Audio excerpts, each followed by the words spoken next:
All right, YouTube, how you doing? Welcome back to the channel. It is Tuesday, March 12th. We got a 7-game NBA slate to dive into in today's video. Like we always do, we're going to go through each and every one of these games. I'll give you my lean on the spread. I'll give you my lean on the total. We'll talk about the games. I'll give you any player props that I'm liking as well. But as always, all of my final plays, so I'm actually rolling with myself. If you do want to fade me and do the opposite, those plays are going to be in the pinned comments. So make sure to keep an eye on that. In terms of last night, you're not going to see much red, because we sweep. We're bringing out the money gun.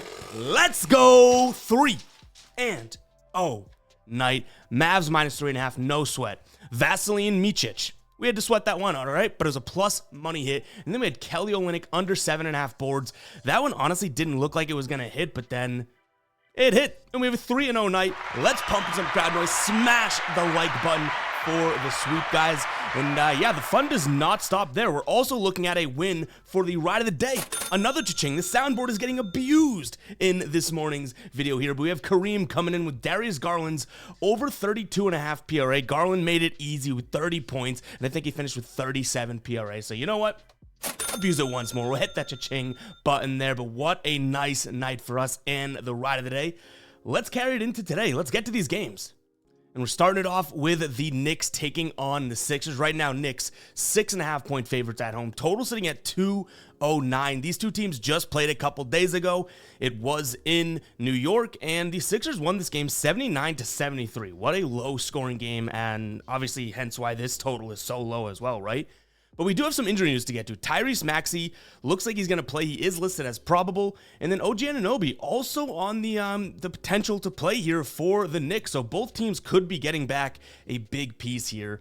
I'm going to lean towards the Knicks just due to the fact that, if we look at this line, Maxey comes back, the Sixers just beat the Knicks, and Vegas still coming out here saying, hey, Knicks minus 6.5. You know what I mean? Like, we have to read into that line a little bit there. This game, in terms of where it opened up at in terms of line movement, it opened up at like 4.5, and it's gone all the way up to 6.5. So a lot's either telling me, one, maybe Maxey doesn't get the go, right? And that could be a huge hit. Or, they think that the Knicks bounce back in this spot, and with or without OG Anunoby. So I'm going to lean towards the Knicks here based on that line movement, minus 6.5. The total at 209. I mean, you can't convince me to pull the trigger on and over here based on how these two teams play. That was such a sloppy game last game. Again, both teams finishing in the 70s. Like, what are we doing here? So I'm going to lean towards the under as well. And in terms of player props, there's one that I like, but so I like the matchup and I like the number. The situation scares the hell out of me. So Jalen Brunson under 35.5 points plus assists. He's hit this under in 4 straight games, and then he's hit the under in 6 of his last 7 against Philadelphia. Obviously, a bad game last game, which is why I say I don't really like the situation, because Jalen Brunson is a bounce back type of a player, and that kind of worries me here. Could he go absolutely off because he had kind of a sloppy-ish game last time out? He shot 27% from the field. It was 6 of 22. And he made 1 out of 9 threes. Like, the dude stunk it up. I could smell him from here. So I don't know if he does it 2 games in a row, but the numbers and the trends and the matchups say that he should. So keep an eye on the pinned comment. Let's see if I have the cojones to pull the trigger on a Jalen Brunson under in a bounce back spot here. All right, next up, we have Memphis taking on Washington here. Memphis coming off of a few straight losses, and Washington, kind of surprisingly, coming off of 2 straight wins. They were 11.5 point dogs against Miami last game and win that game 110-108. For that reason, I'm out. I think I'm going to lean towards Memphis in this one, even though I can almost guarantee you guys this does not become a final play, because this is one of the trash can games on the board today. But I just can't see Washington pulling off 3 wins in a row here, and I hate the fact that they're favored on the road. Like, even though this Memphis team is god-awful, I can't be laying points with Washington. So by default, I'm going to lean towards Memphis there, taking the points. But again, I really don't think this becomes a final play.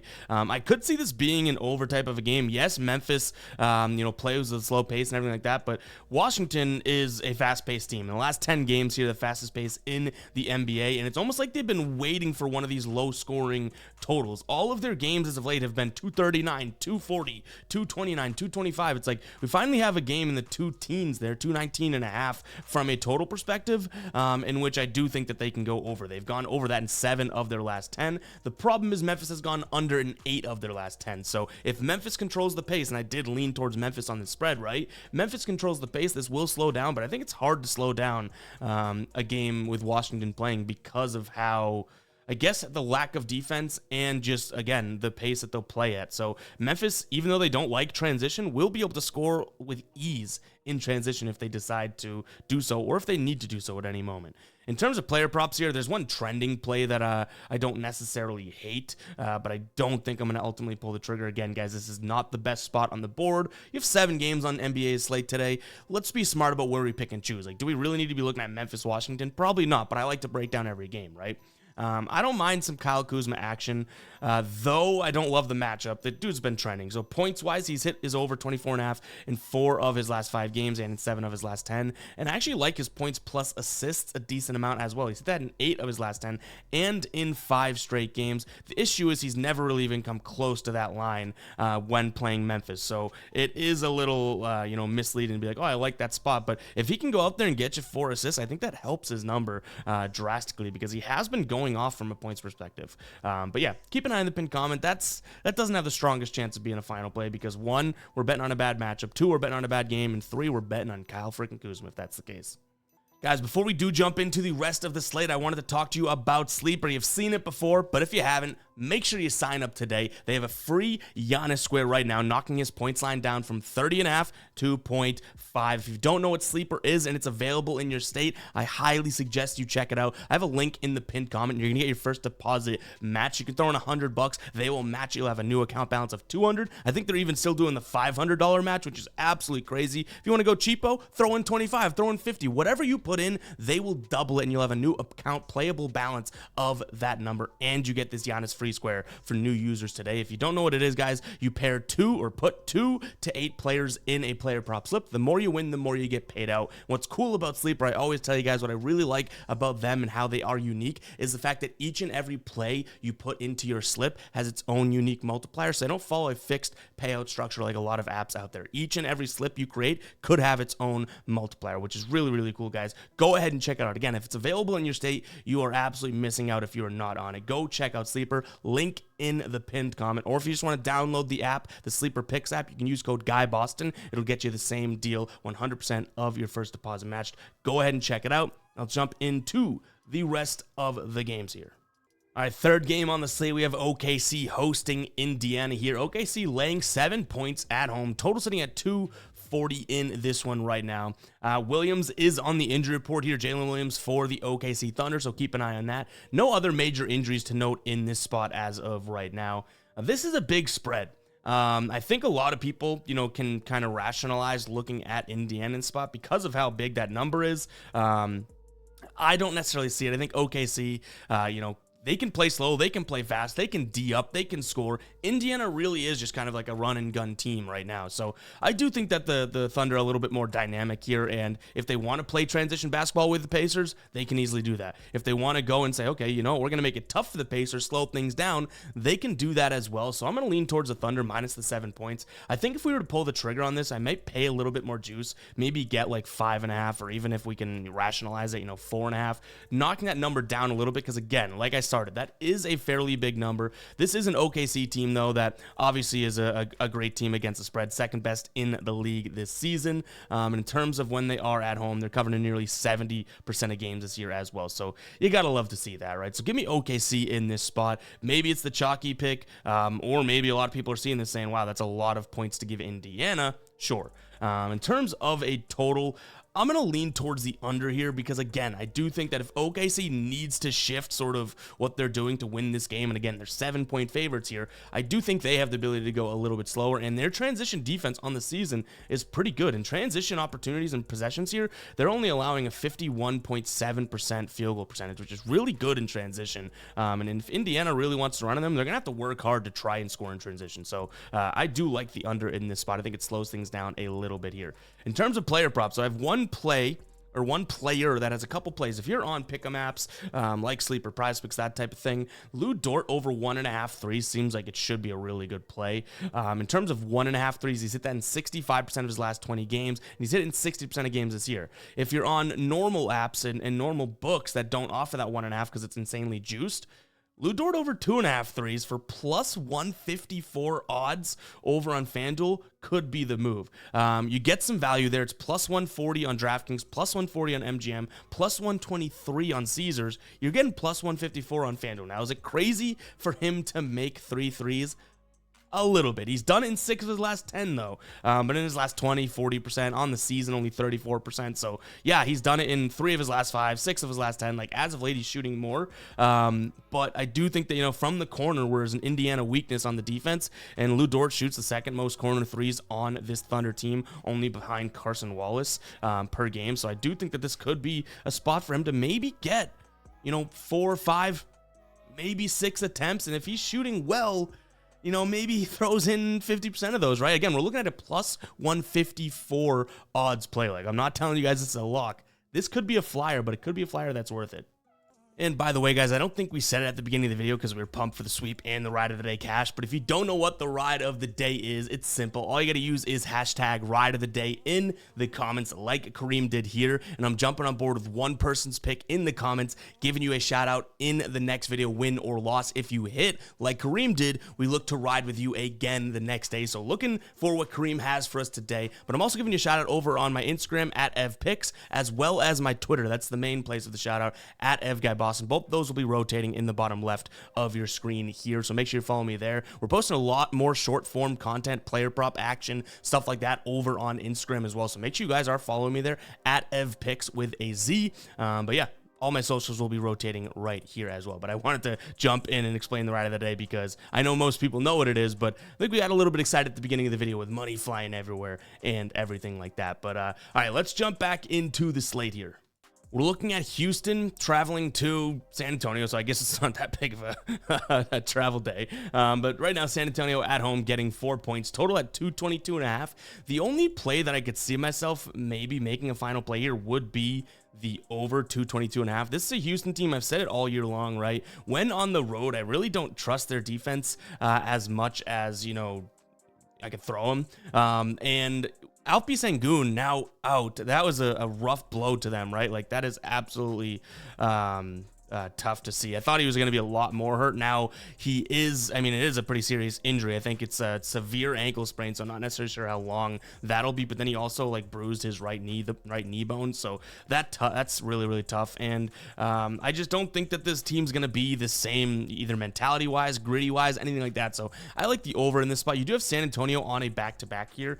In back-to-backs this season, they've covered the over in 67% of games, and they didn't really score that many points last night, so hoping that they can come through here and put some buckets in for us. And kind of on that Sengun news, I guess I'm going to lean towards San Antonio. Now, they aren't a back-to-back. Wembanyama's not listed on the injury report. Actually, nobody is. Vassell, who was questionable yesterday, he's not on the injury report, so this is a back-to-back situation. We're going to want to keep an eye on that, obviously, because anything can happen in this league, right? Especially Wembanyama, who's been missing a lot of time this year on a back-to-back. Was on a mint restriction, like definitely something to keep an eye on, but early in the morning right now, nothing on the injury report, so definitely keep an eye on that injury report. But give me the Spurs in this spot, I guess, if everybody plays. That Rockets team, that's going to be a shock with no Sengun, really, so I'll take the Spurs here. Not that I love it, but it is going to be the spot I look at. Now, in terms of player props here, I don't see any Spurs player props available. I would kind of look at Wemby's first quarter rebounds again, because even though he could be on a mint restriction or banged up or back-to-back, he's going to get his run in the first quarter.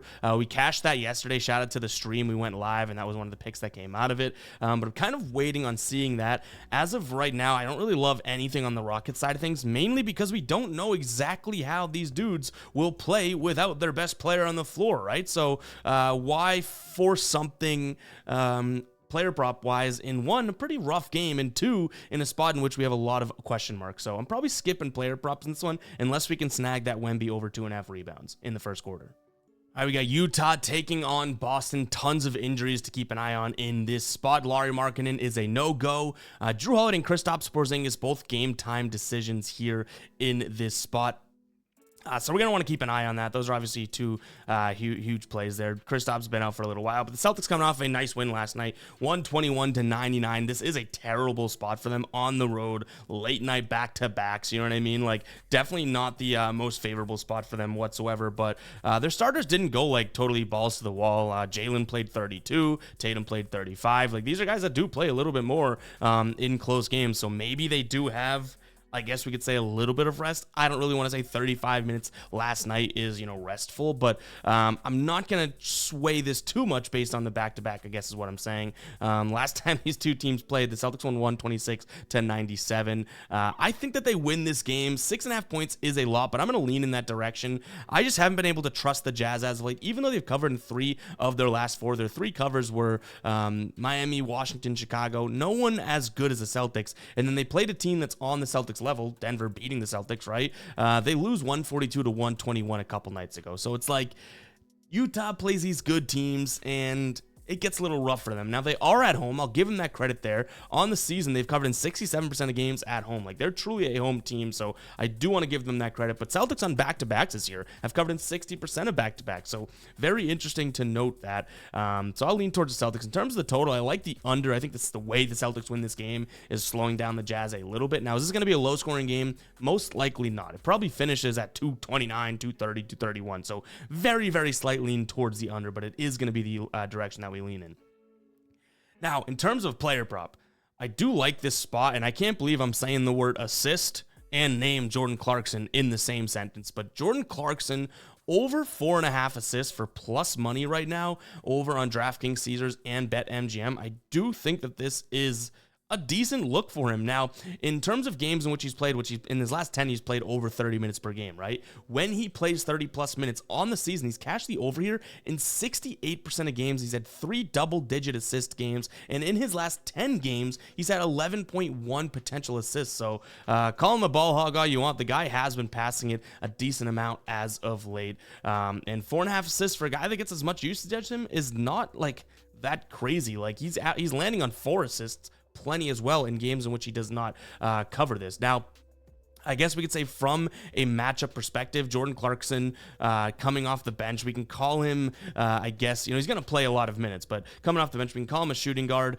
Assists-wise, the Celtics have been really good against assists to the shooting guard this season, so it makes me a little bit worrisome, but again, we're kind of betting on Clarkson versus betting on the matchup, if it makes sense. And if we plug it in and look at his player type against the Celtics via courtsidepal.com here, the Celtics actually, you know, kind of middle of the pack in terms of playmaking to a guy of Clarkson build and Clarkson's sort of play type. So it makes it a little bit better. True shooting guards, true small forwards, like, it doesn't look all that great, but I don't mind the matchup. But I'm really betting on the minutes and volume here and potential assist opportunities if we pull the trigger on this. I'm not backing the matchup more than that. All right, guys, so we swept last night, so you know what we're going to do? I think we got to go and throw down a nice little discount for you guys. You can use code SWEEP over on fademe.store and get 15%. You know what? Screw it. 20% off your order today with promo code SWEEP. You can see we got the new Money Gun collection out, embroidered. This is printed on, and then we have this Money Gun shirt, button-up shirt, which just should be awesome for the warmer weather and everything like that. Nice pattern on there, guys. Go ahead and check it out. This is just the Money Gun collection. We obviously have tons of products over on fademe.store. If you guys do want to check it out again, fademe.store, use the promo code SWEEP, SWEEP, Spelling Bee Champ. Like always, you get 20% off your order today. It's a great way to support what we're doing here as well. You know, we always get asked, like, how can I support? Well, hit the like button, hit the subscribe button, right? Go ahead and do those two things. Make sure you comment on the videos. And if you do want to monetarily support, I'd much rather you guys pick up some merch and get something tangible than just asking, how can I donate to you? You know what I mean? Like, if you guys want to donate, I love it. That's super supportive. But I want you guys to have something in hand like these products that I'm super proud of over on fademe.store. So go check it out, guys. Again, fademe.store, that promo code. I'm not going to say it again. You got to be listening. Rewind a little bit if you missed it. Go use that promo code, save 20% off. I'm not posting that on Twitter or Instagram, anything. It's just going to be right here in this video. All right, so Clippers taking on Minnesota. There's a lot of injuries in this spot, so we don't really have, I guess, our final sort of consensus on this, just due to the injuries. To go through them on the Minnesota side of things, no Karl Anthony Towns, Anderson, Edwards, and Rudy Gobert are all game times decisions, as is Monte Morris. And then on the Clipper side of things, no Russell Westbrook still, and then Paul George and Kawhi also game time decisions. So before making any plays on what should be a decent game like this one, make sure you guys are checking out the injury report. We do have lines for all of those guys, but they're not even listed as probable. They are truly questionable, so I don't want to pull the trigger on anything just yet, obviously. I will say, if Rudy Gobert is a no-go, I don't mind taking a peek at Ivica Zubac over 19.5 PRAs. Now, he's hit this in 2 straight games. He's really struggled against Gobert as well as Minnesota, so that's why I'm going to wait that news out, but he's been crushing this. 7 of his last 10 games, 60% of his last 20, and in 65% of games this year. If there's injuries in this game, he could have the upper hand in terms of more usage or more looks slightly on the Clipper side of things, and a better matchup if Gobert is out. So definitely something to keep an eye on. But again, we have to kind of watch this injury report before making our final plays or final claims here. In terms of spread, let's assume everyone's healthy just for that aspect. Give me the Clippers at home. If this game was in Minnesota, I'd probably be looking at Minnesota. Minnesota's definitely hungry for a win, but no Karl-Anthony Towns. That's guaranteed, right? So we know that he's out. That's a huge hit to them. The Clippers, again, only Russell Westbrook is the confirmed out. They've shown success without him, and they're coming off of a loss at home against Milwaukee. I like their spot here. In terms of a total 215, I think this one goes up and over. We've seen big games, not always between these two teams. They played earlier in March, and it was an 89-88 finish. But we've seen these two teams in big games, lean on scoring just as much as defense. So if they go and both score 110 as a floor, which is totally in their realm, this is cruising over. So I don't mind the over in this spot either. All right, next up, we have what could be the game of the night here. Sacramento hosting Milwaukee here. Sacramento getting 2.5 points at home. Total sitting at 236.5. First off, absolutely crazy. I saw on Twitter last night, my man Kyle Kerms tweeted out a video, and he saw that the over in this, I think it's 17 times in a row, the over has cashed in this matchup, which is mind-blowing here. It almost makes me want to lean towards the under just because. So I think just to be a little thorn in the side of trends here, I think we're going to lean towards the under because they're due for an under, even though, if you hear that, you're probably like, why in the world did you do that? Well, Milwaukee to this line have covered in 8 of their last 10 to the under, and Sacramento actually trending to this line as an under. They've covered that in 6 of their last 10. So even though I'm doing it kind of for like some, giggles, I guess, the fact that it's hitting 17 straight and I'm saying that they're due and being the contrarian, like the trend of both teams independently actually look like there could be a little bit of an under spot here. And we've seen Milwaukee's defense take an absolute step up this second half, right? So I'll take the under as my first play here. In terms of a spread, we do have some injuries. Giannis, Middleton actually is a game time decision. Keegan Murray is a game time decision. So if Giannis doesn't play, scratch this from the record. But I like the Bucks here minus the points. I'm just really respecting the basketball that they're playing as of late. 7 of their last 10 they've covered. 9 of those games. So I think it would be 7 of their last 9 actually. Would be after the All-Star break, right? So if we throw out that game on the 15th, so 7 of their last 9 since the All-Star break they've covered in, and they've won 7 of their 9 since the All-Star break. So definitely some good kudos to the Bucks, who seem to be potentially turning things around a little bit here. Now, player prop, I got 2 of them that I don't mind. We just said Keegan Murray's banged up and questionable, right? Well, if he does play, I like this even more than under 5.5 rebounds for Keegan Murray. Obviously, he's going to have the Giannis matchup, which is not, that's not going to bode well for a guy to go out there and get a bunch of rebounds in the first place, especially being more undersized than Giannis. He's also only averaging 9.2 rebound chances in his last 10 games, and he's on the injury report. So if he's banged up, like, this could be a good look, right? And then from a player prop perspective on the Bucks side of things, this is a crazy one. Giannis Antetokounmpo, perfect pronunciation, over 0.53s here. 2 of his last 3 games against Sacramento. He's hit 2 threes in. He's actually hit a 3 in at least hit at least 1 3 in 12 of his last 20 games and in 8 of his last 10.